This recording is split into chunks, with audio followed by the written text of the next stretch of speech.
If an advisor has identified a material conflict of interest or has identified a reasonably foreseeable conflict, meaning it hasn't happened yet, but there's a certain likelihood of a material conflict of interest, like an advisor being offered to sit on a board of directors with a publicly traded company,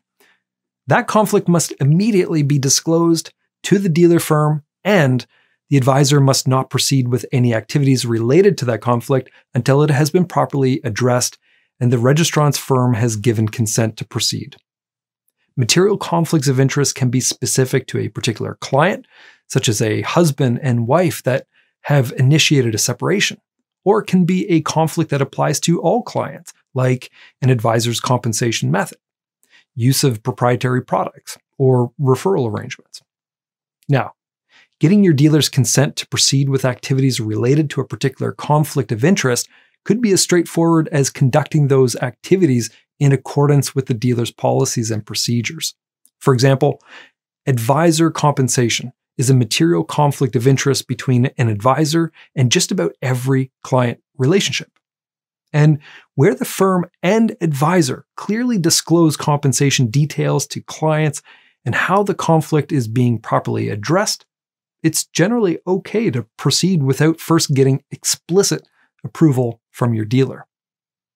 In other cases, where material conflicts of interest are more unique and circumstantial, like a particular referral arrangement you have established or an outside business activity, it will require more review, careful consideration, and explicit permission from your firm before proceeding. And until you have that explicit permission, or if your firm determines that a particular conflict must be avoided, you must not proceed with any activities related to that conflict. And as the regulators like to point out, advisors and dealer firms each have their own distinct obligations to address conflicts in the best interest of their clients,